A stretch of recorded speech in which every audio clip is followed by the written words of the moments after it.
In this video, I'm going to be going over the leader's brief for the Battle of Sevastopol. I want to make this video to give the leaders of the three factions more details on exactly what's going on, so that the three of us are exactly on the same page of what's going to happen at the game. So what's going to happen is we're going to have three phases. Each will last like an hour and a half or so long. When everyone shows up in the morning, we're going to park here in front of Kuhn's house. We're not going to park along this road and in here because for this game we're going to be utilizing that part of the field for the AO. We're going to have everyone park here. Everyone's going to get ready. I'll do 5-10 minutes of a quick safety brief before everyone steps off into the field.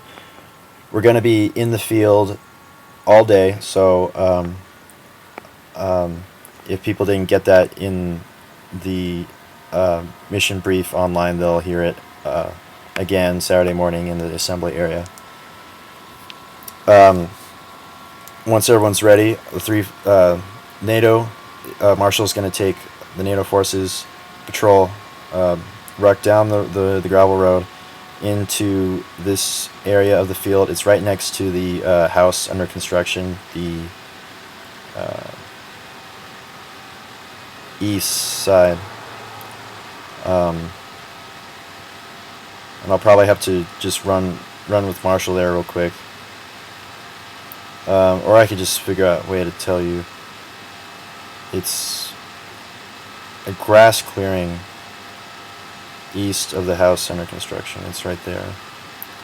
I mean, if you set up anywhere in here, that's fine. But like this area of the field is going to be where NATO's going to have their packs and have their patrol base to conduct patrols out of. And Russia is going to ruck to this side of the field, drop packs for the day, and this will be our base. We'll be conducting patrols out of. Militia will be with. We'll have the same patrol base, or the separatists will be with Russia,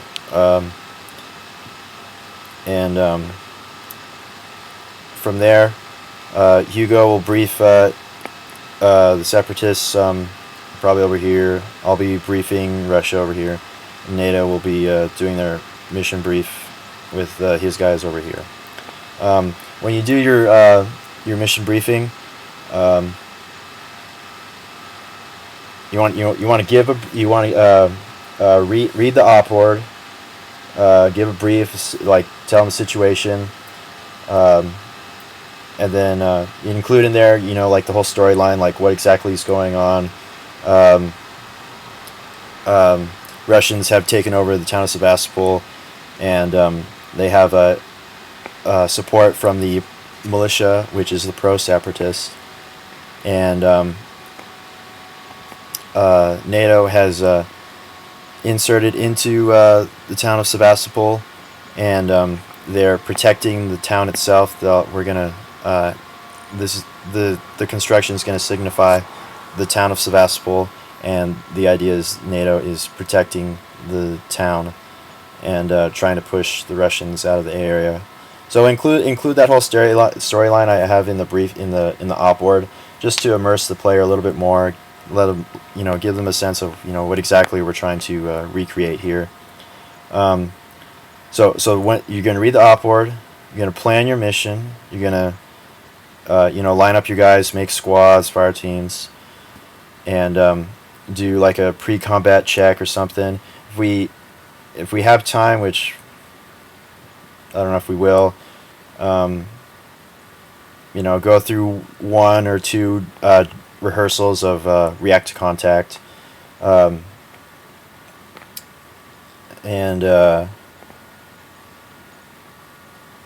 from there, the first round will start.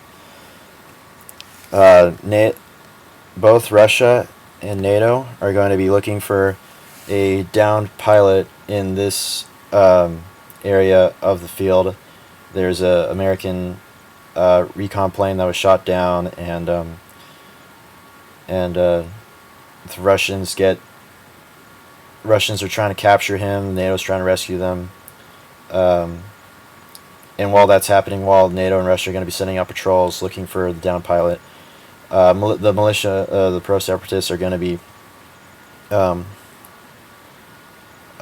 their goal is not going to be to rescue the downed pilot. They're going to be using hit and run tactics, dressing up like civilians, exploiting NATO's strict rules of engagement policy.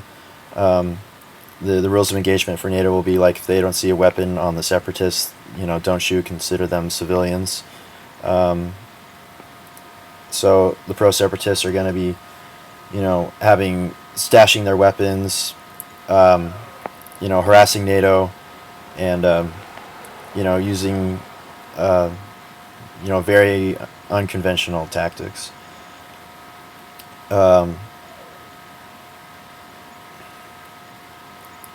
If NATO finds NATO's going to be using the medevac litter, the IV line, all the medical stuff when they find the pilot, and again, use that, just immerse the player even more into an actual down pilot extraction.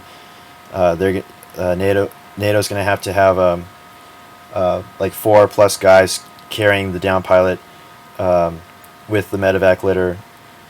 However, Russia's just not going to care as much about the well-being of the pilot. They're just going to zip tie him and drag him back to the patrol base that way.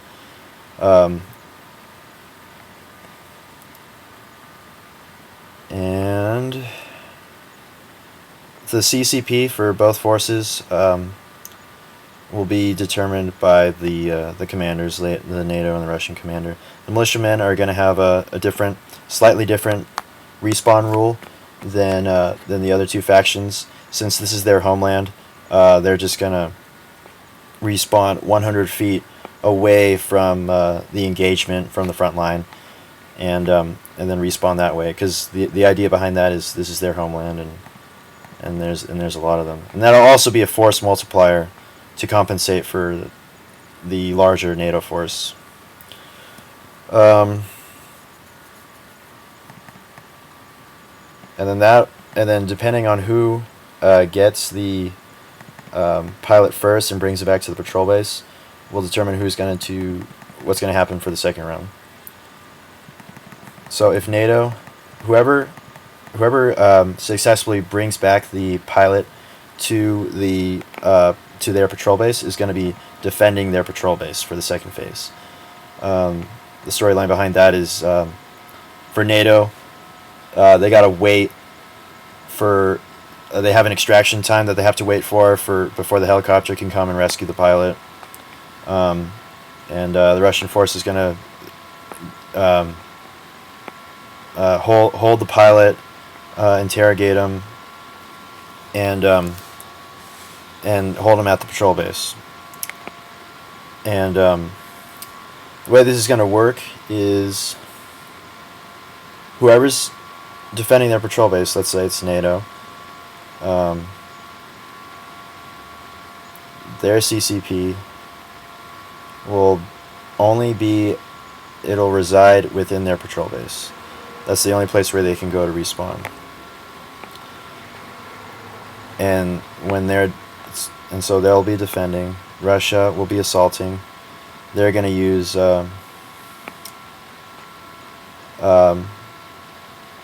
phase lines Alpha, Bravo, and Charlie for their CCP location, and their advancement lines. The commanders will be referring to them as their advancement lines, and the lines where their CCPs will be. The defending force, let's say it's NATO, will be using only the two closer phase lines, and will be only in reference to for tactical withdrawals. So what I mean by that is, NATO forces at the beginning of the second round don't have to stay at their patrol base. They can go out as far as here, halfway across the field, to set up their forward advancing line before they start getting pushed back to their patrol base. They can use this line and then this line for their tactical withdrawals. The thing behind the reason for that is whoever's defending is not going to be able to have a CCP, close to them, and even if NATO is outnumbering Russia and the pro-separatists.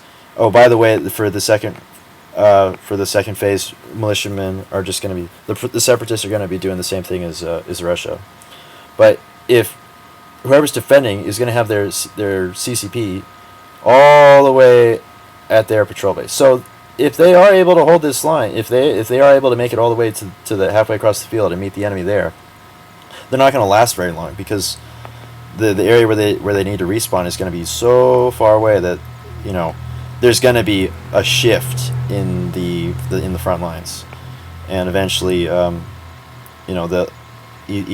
whoever gets the pilot is going to do their last stand, and if the one quick thing on CCPs, if it's a CCP and used in the field, it'll be if the enemy comes within 100 feet of that CCP, then the CCP is destroyed. It's disabled and it's not going to be able to be used again, and the commander is going to have to distinguish a new CCP.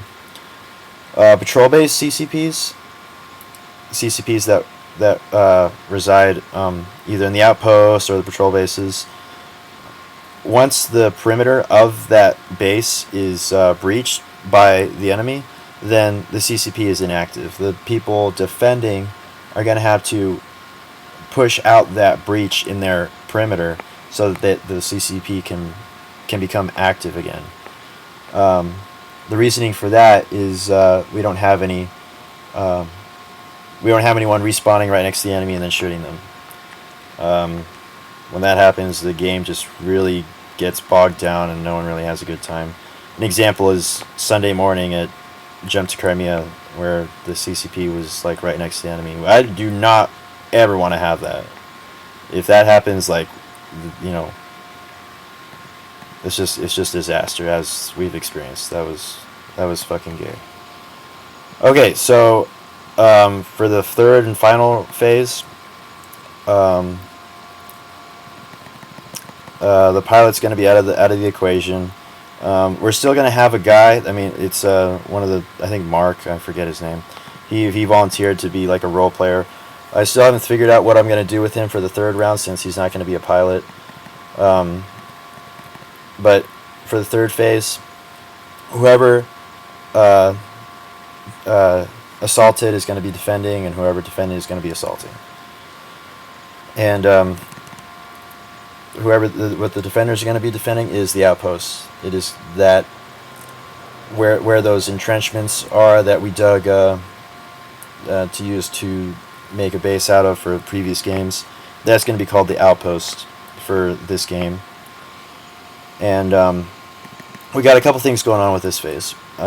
One, we got a radio tower that's communicating to higher command for the defenders, and it's sending in new troops into the field.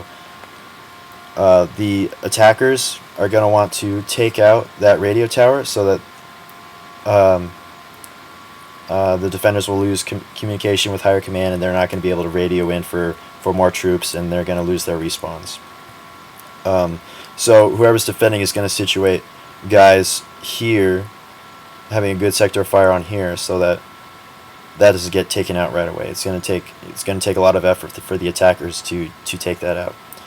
On top of that, this is the perimeter for the outpost. If it's breached, just like what I said with the CCPs, if it's breached, then the CCP will be inactive, and the defenders are going to have to maintain that breach, push it back out in order to be able to respawn again.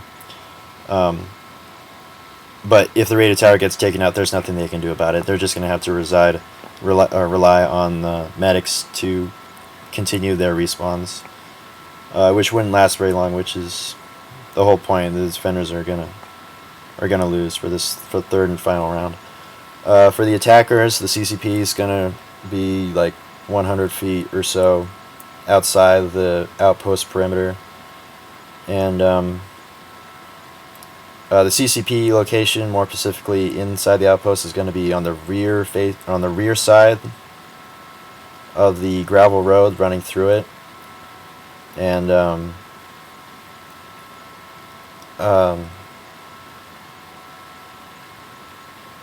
yeah, same as before. The separatists are just going to be doing the same thing as the Russians. The only time they do something different is in the first phase, but they're going to be acting more like a civilian protesting force. They're going to be using a lot more unconventional tactics.